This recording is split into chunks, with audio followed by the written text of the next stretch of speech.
Venice, city on the water.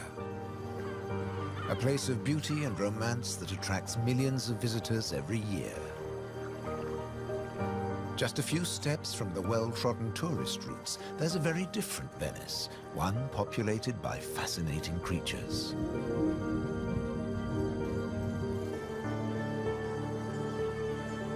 This film explores a Venice that few people ever see, a city that has a surprising double life.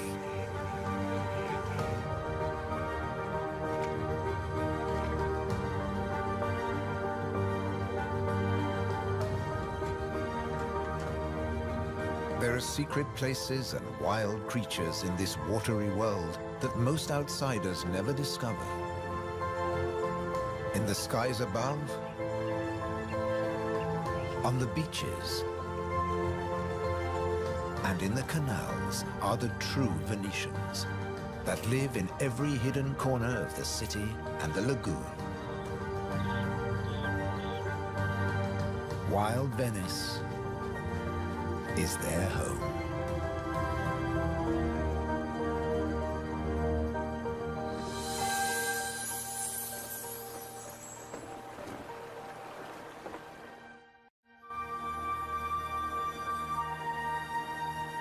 The city of Venice is built on sand, in a lagoon between the sea and the land. First formed from river sediments, man has since created an ecosystem as fragile as Murano glass. Covering 550 square kilometers, it's one of the largest wetlands in the Mediterranean. Flamingos arrived at these Venetian waters quite recently. They crisscross the Mediterranean from North Africa to France's Camargue, to Sardinia, Tuscany, and now Venice.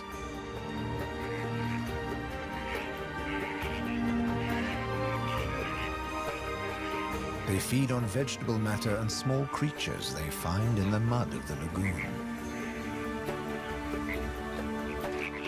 In the shadow of Venice, the lagoon is the northernmost flamingo habitat in Europe.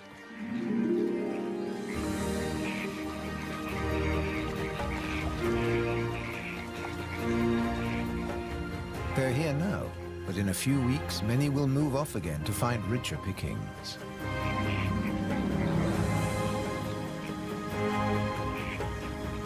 Their takeoff may look clumsy, but once in the air, their flight is balletic and elegant.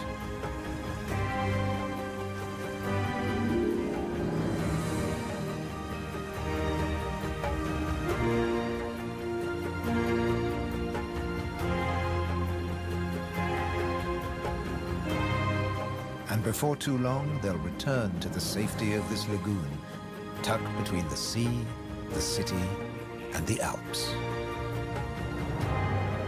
The distant peaks helped form the lagoon. The mountain streams washed their rocky sediment towards the sea to make this habitat.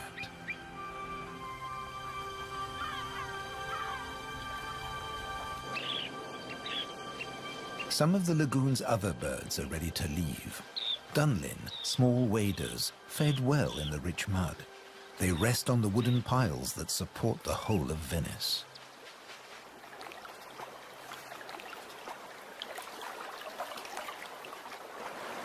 It's spring, time to head off to their northern breeding grounds.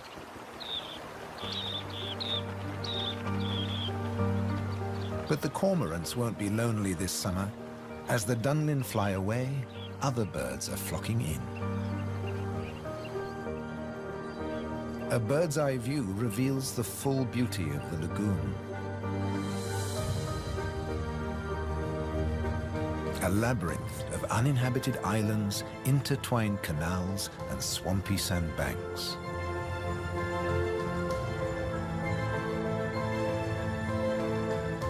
These marshy wetlands are known as the Barene. To survive here, plants need to like salt water and flooding.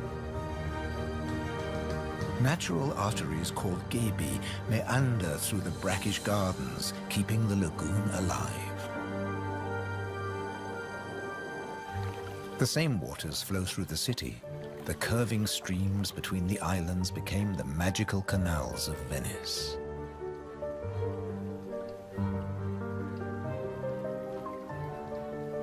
This is the city of bridges.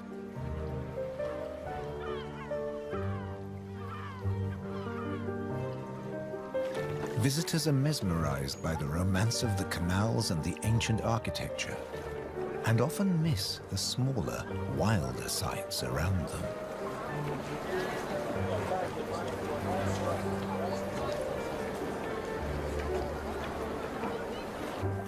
These mussels are true Venetian natives. And now, in spring, they're breeding.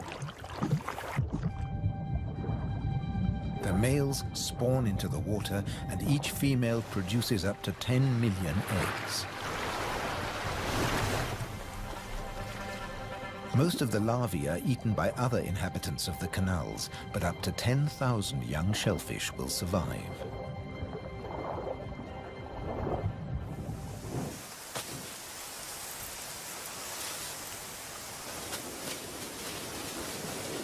Just beyond the city, colonies of birds are breeding too.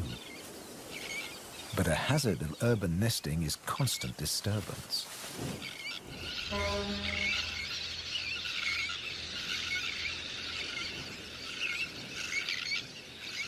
Little terns will quickly fly back to their eggs and can miraculously find their own nest scrapes in the crowded colony.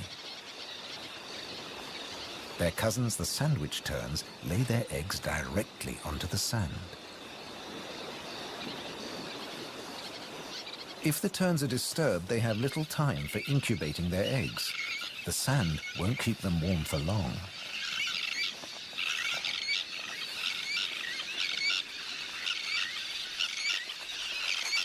And left out in the open, they could be an easy target for predators.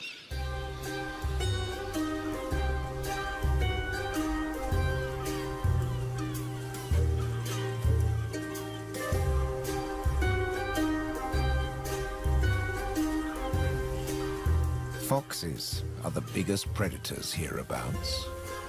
But from the air, he's easy to spot. The birds make it known he's not welcome anywhere near their nests.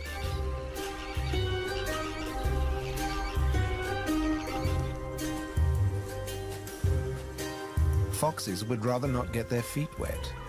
Hunting in these swampy areas is a frustrating business.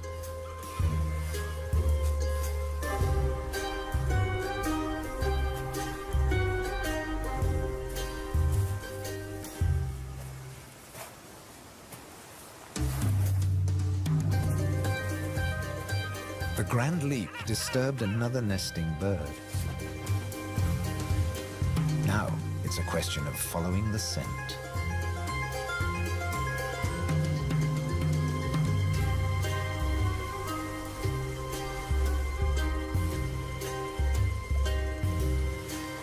A welcome snack.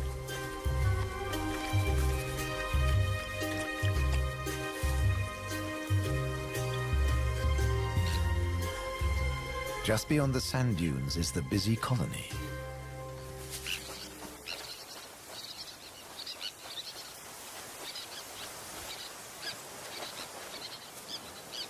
In this mixed neighborhood, a pied avocet is brooding next to the sandwich terns.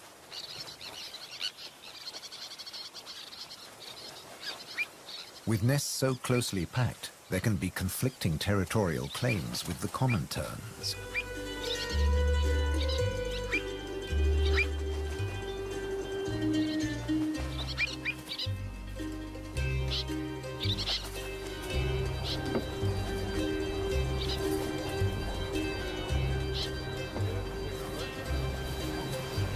But the avocet stands his ground.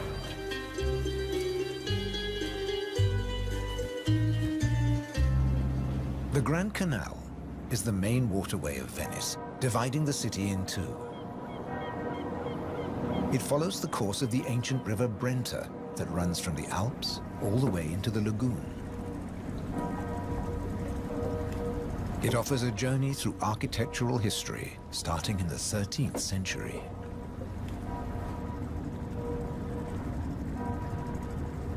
The banks of the Grand Canal have other surprises to offer, like Palazzo Malipiero's Rose Garden.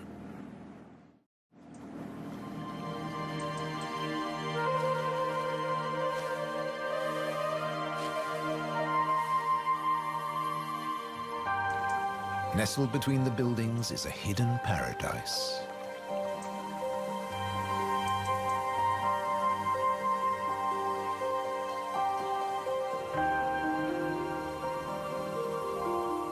Now owned by a modern-day countess, it has been restored to its full glory, and no detail has been left to chance.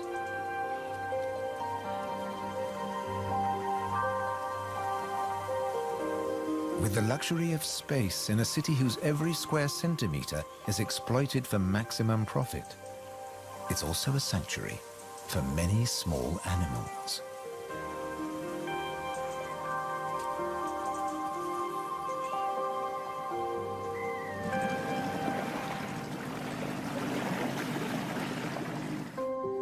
Every day, more than 50,000 tourists visit Venice. When the sun begins to set, the city's waterways empty. Venice belongs to the wild Venetians.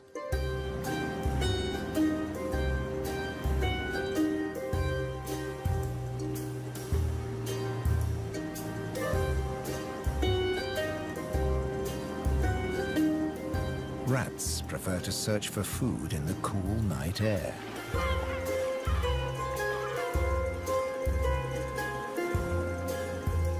But they're not alone.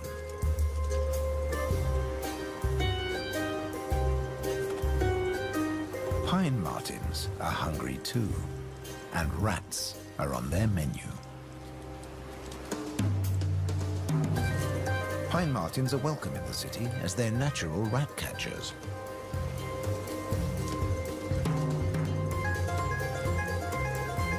Agile with a keen sense of smell, they can find and follow any rat.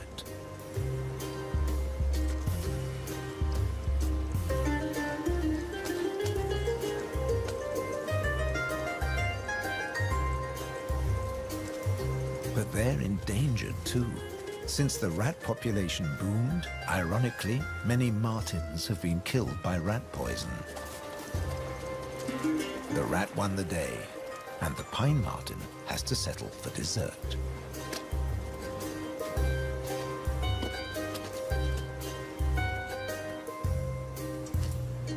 Not such a sacrifice, as pine martens are omnivores. Both meat and veg are on their menu. And sometimes the vegetarian meal is an easier option.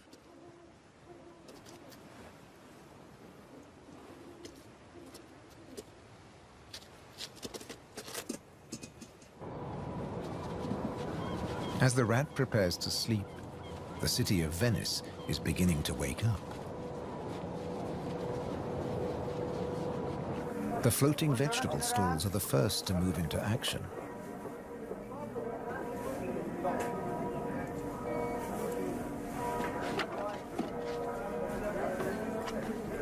Soon these silent waterways will become busy highways again.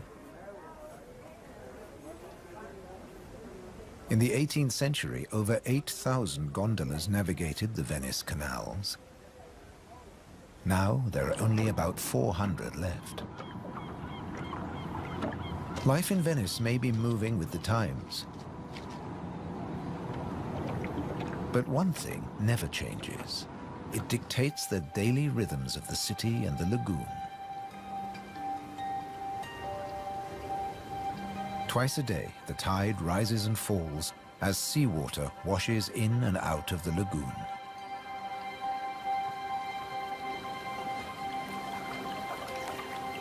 The water level changes by up to 60 centimeters. Smooth lakes disappear into swampy wetlands, only to return hours later.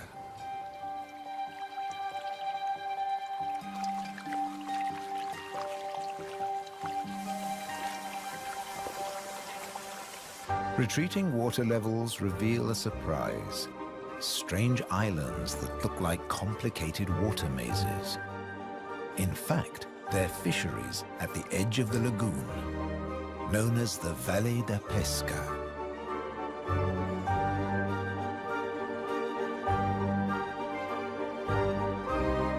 They'd been worked by the same families for generations, using a simple but ingenious method.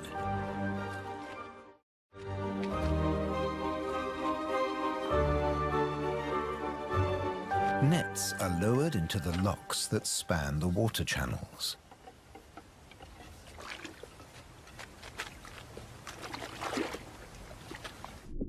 In the springtime, the locks bar the way to the young fish that stream into the lagoon to feed. The fishermen raise the nets and catch the small swarming fish in their thousands.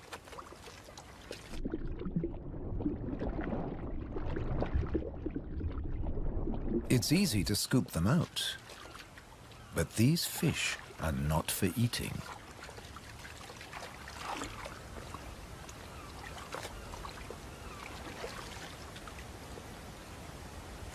The fishermen place them on the other side of the bars and so trap them in the channels. Here, the spring fish are held under perfect conditions until they grow big enough to harvest.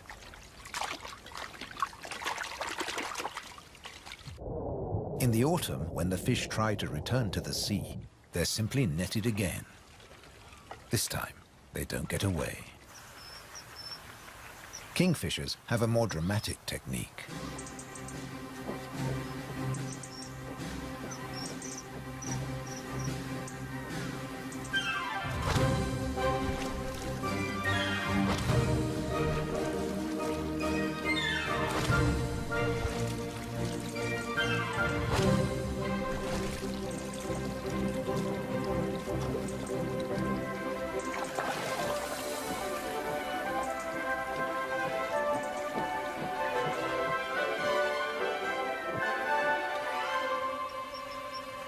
They catch up to 20 fish a day, but need even more if they have nests with hungry growing chicks.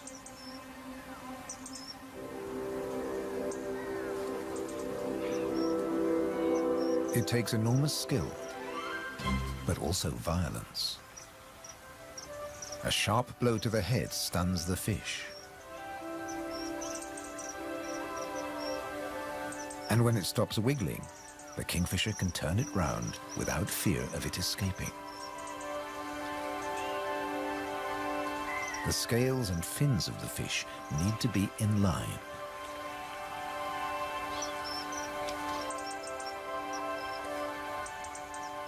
Now it's ready to swallow.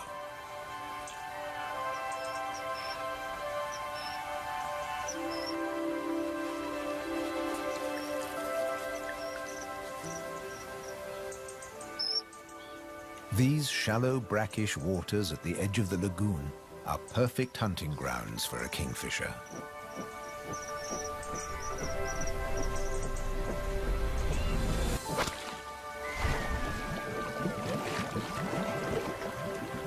But not every dive is successful. They'll snatch the odd insect in the air, but 95% of the kingfisher's catch must be made underwater. The cormorant has an easier life, as does the little egret. And some don't even get their feathers wet while hunting. There are plenty of fish in the lagoon, but they're not only found in the wetlands. These waters flow through the city too. And there are fish to be caught in the canals. Beneath the bustling jetties of the famous vaporettos or water taxis, wildlife flourishes. Even here, the little egret can fish where the water is deeper and turbulent. It's not easy to keep an eye on a moving target from a moving base.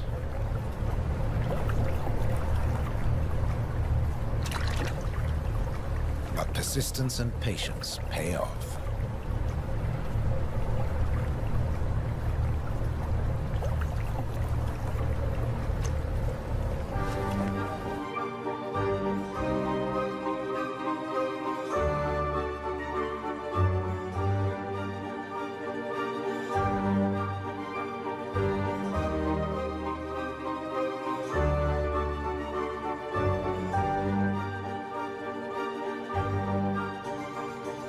3 narrow inlets connect the lagoon to the sea. They're known as bocche, the Italian word for mouth. In spring, the fish travel into the lagoon because it's shallow, warm, and full of food. And in the autumn, they travel back out to the Adriatic Sea. The lagoon's fishermen understand the rhythms of the sea. But there was one phenomenon that remained a mystery for many years. When they cast their nets into the rich fishing grounds, they were torn to shreds. The fishermen believed that water spirits were grabbing their nets and named the area the Tenue, or Hold Fast. The Hold Fast was in fact a jagged reef, an unexpected and magical aquatic paradise. These unique natural rock formations are similar to coral reefs.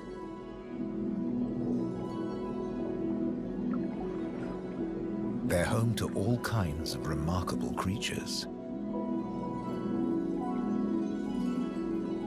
Serpent stars, or marine annelids.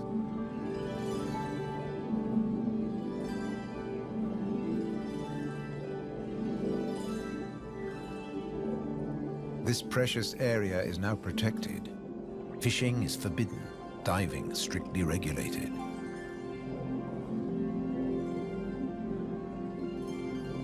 Even harvesting a shellfish delicacy like these canestrelli is banned.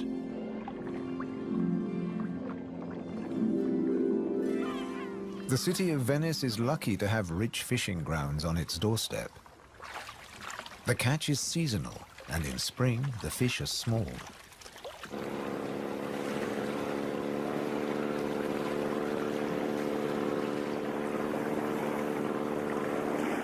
But the fishermen will go out, as long as they can find a buyer. Only the weather can hold them back.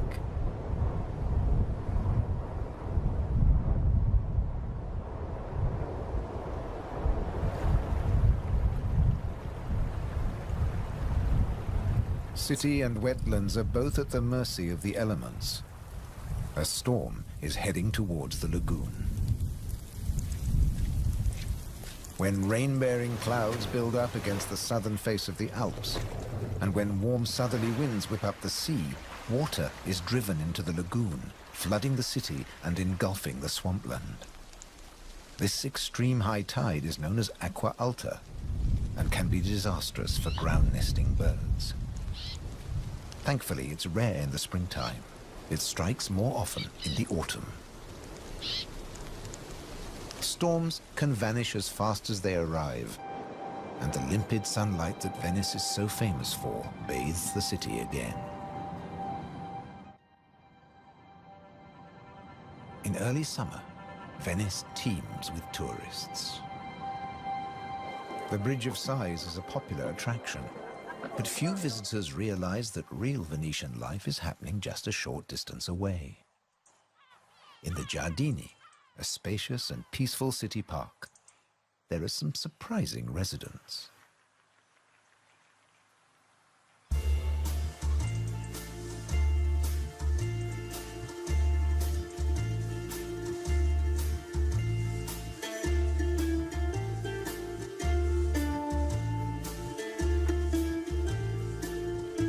This prehistoric-looking creature is an amorous green toad looking for a mate.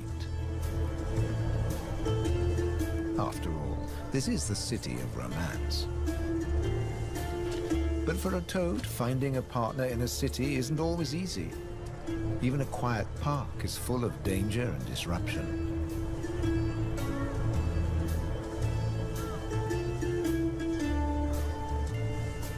On the plus side, few of the park's visitors notice the presence of the toad, as it blends in so well with its surroundings.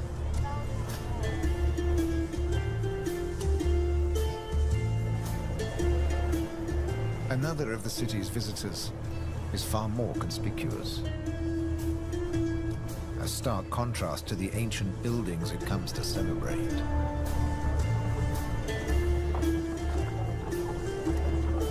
and a danger to the fragile city. The toad at last finds a more secluded waterside spot. Soft light, gentle fountains, the perfect place to mate. Venice is full of secret places hidden away from the main tourist routes. A traditional gondola repair shop nestles between the city's Zattere and Dorsoduro districts.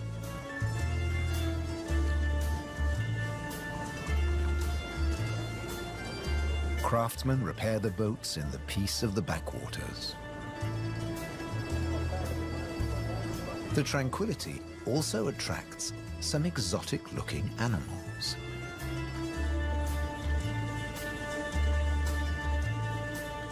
Geckos are not native to Venice, but they've settled in well here.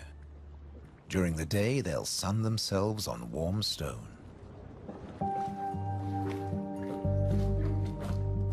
They're waiting for nightfall, when the insects they eat will emerge. And in the golden light, birds that hunt geckos settle in for the night. Terns fly back to the safety of the colony, and others enjoy a final bath. Evening always brings a measure of peace to the city. The Grand Canal is now very quiet, a perfect time for the gecko.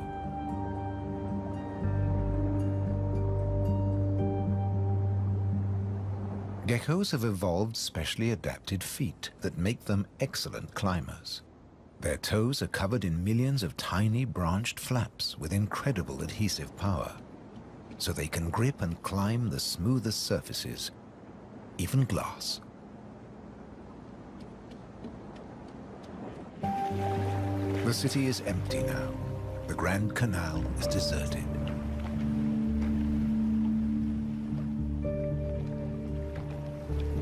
The evening's activity has passed to Venice's bars and restaurants.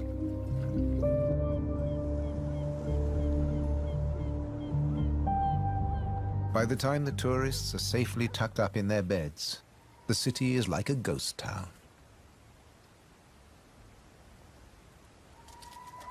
Almost. A rat has ventured out to make the most of any scraps left behind. He must take care not to become a meal himself.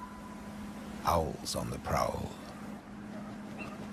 One little owl is distracted by bright lights. There's nothing here but fruit. No good for the owl.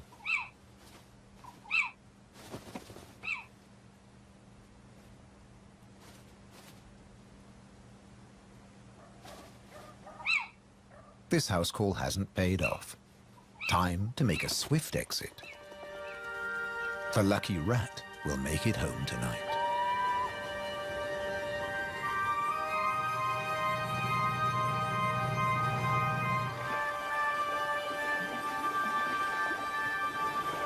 Cormorants bask in the morning sun.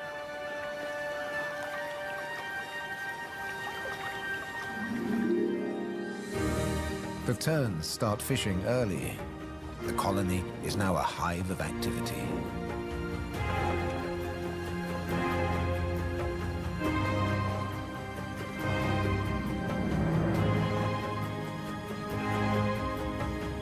The first chicks have hatched. Exhausted from the effort of breaking out of the egg.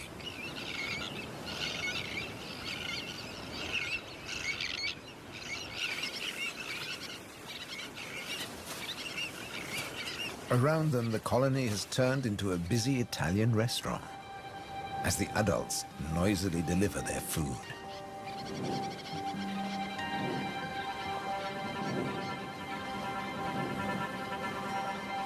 The chicks blend in well with the sand.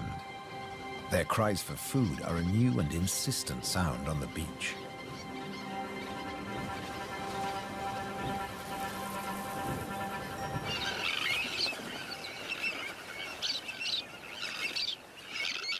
Their calls are echoed by the adults who do nothing else but feed these demanding youngsters.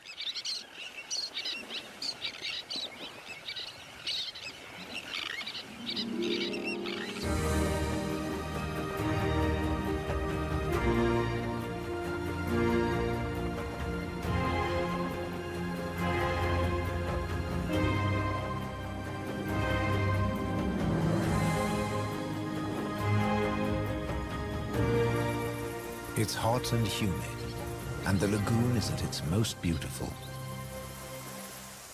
The hot summer months are the quietest for the fishermen. They take advantage of this time to mend their nets. They work and even sleep here, with spectacular views of the surrounding wildlife.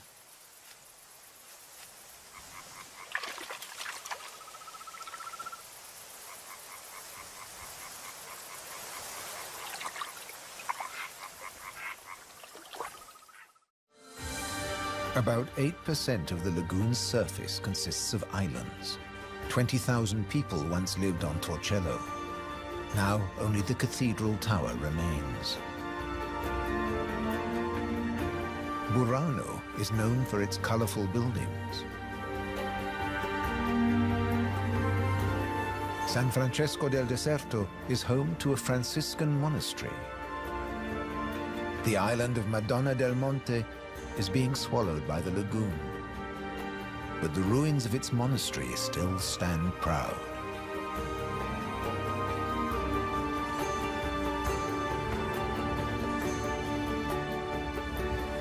Enchanted places like this are an ideal refuge for wild animals.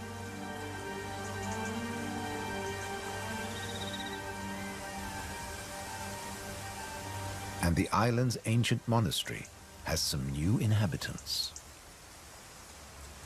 The ruins are the perfect place for kestrels to nest.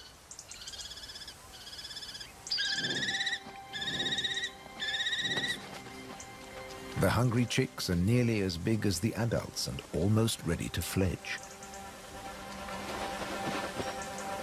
Feeding this brood is a full-time job for both parents.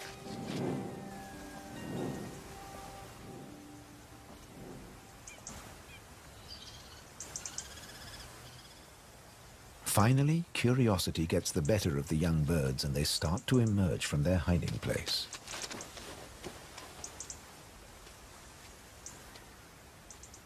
The first nervous explorer is soon followed by a sibling. They wait cautiously on a ledge, while one of the adults watches from afar.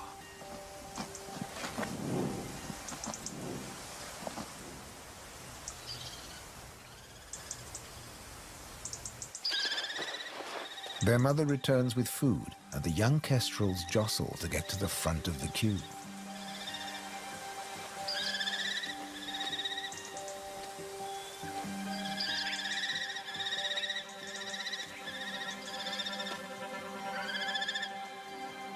The keenest and the loudest chick is fed first.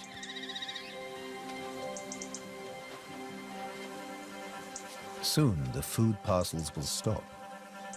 It's almost time for the young to leave the nest and fend for themselves.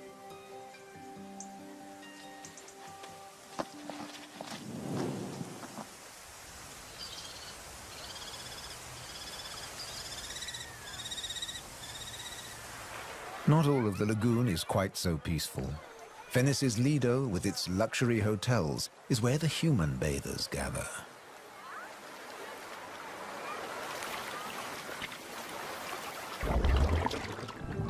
But even here, you can find wild beauty and tranquility.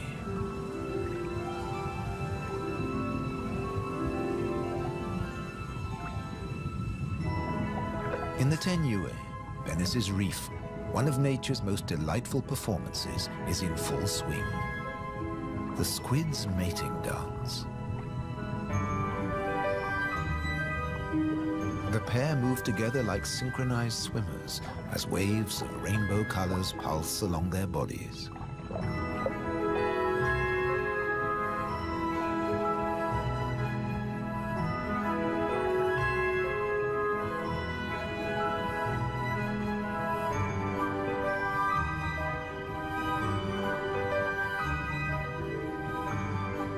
It's like an underwater version of the Venice Carnival,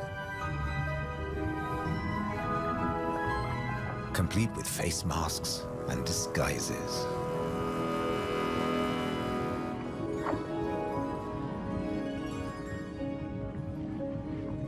Decorator crabs change their shape by attaching sponges and algae to their bodies.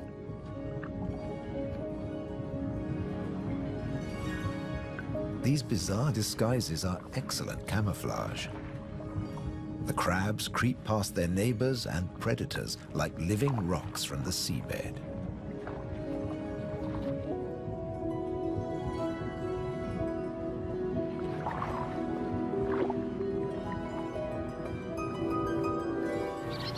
The tern colony just beyond the city is flourishing.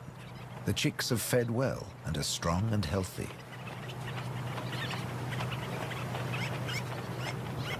The young birds are gathered in a creche, with 1 or 2 adults looking after them all.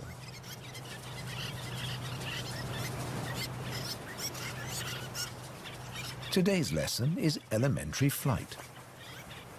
But the teacher's demonstration is over in a flash.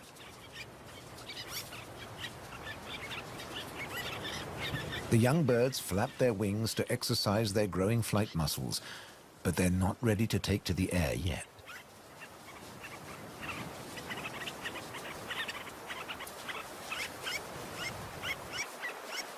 Before long, they'll be flying as well as their parents.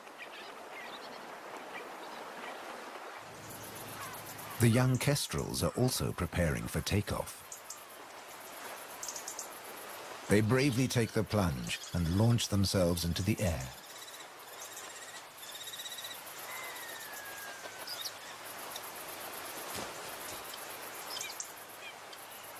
Dropping from a height makes their first flights easier. Once in the air, they're in their element and can glide and flap back to safety.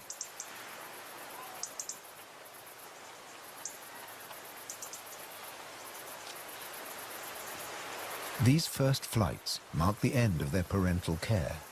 Now they have to find their own territory.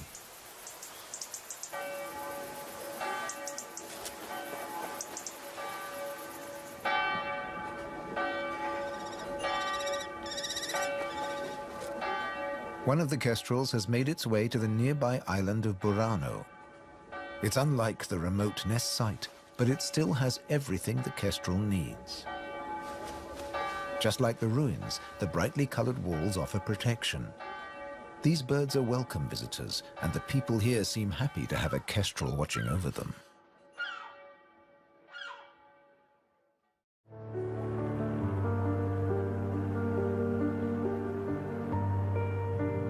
Autumn has arrived, and the wetlands once again change color. A plant called glasswort is responsible for this blush of pink. It flourishes in the swampy salt marshes.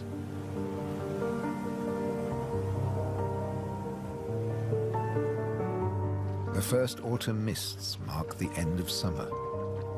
The bright, humid days give way to cooler, grayer hues. The sea and the sky seem to merge into each other. Now in September, the sea is generally calm. But from the autumn equinox, there are high tides. And sometimes, Venice floods. For now, the water is still and shimmers like liquid mercury. When the temperature drops, the beaches are finally too cold for tourists. Animals better equipped to bear the chill reclaim them. A hungry fox sniffs along the shore looking for food.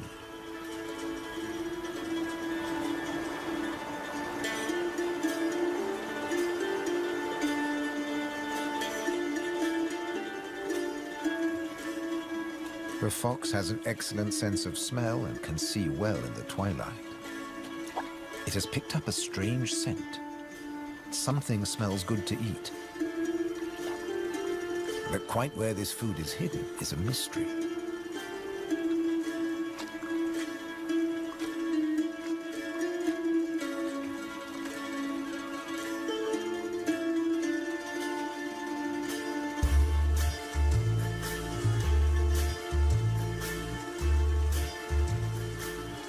crabs have been crossing the beach, leaving behind a number of trails, and the fox is very confused.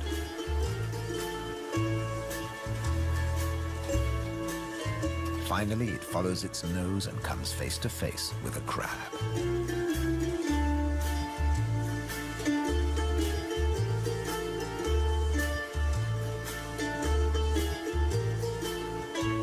It's an unequal battle, but the crab has the advantage of armor and weapons.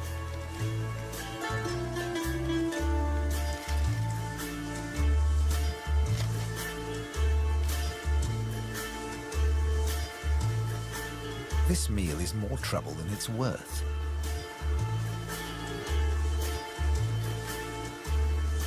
There must be easier pickings. The crab, dazed but victorious, moves off to a more secluded place.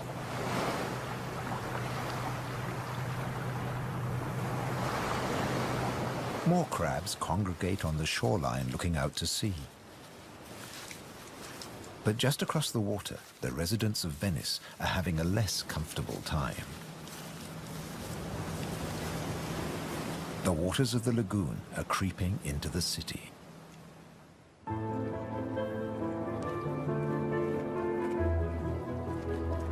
The autumn tides are getting higher, and water is seeping up through every available crack in the stones.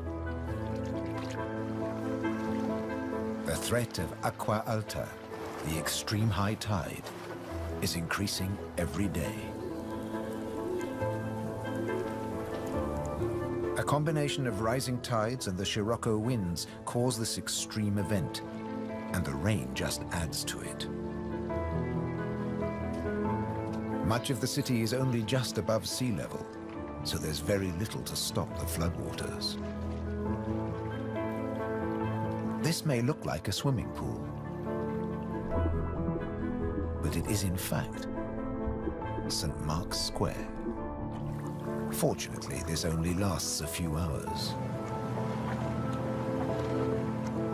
Soft winter fog wraps the landscape like a blanket and brings the year to a close for Venice and its beautiful lagoon. The visitors have marveled at its sights, but many have missed the most fascinating wonders of all, the wild side of Venice. The city is empty now, but visiting season for the lagoon never ends. As one creature leaves, another takes its place.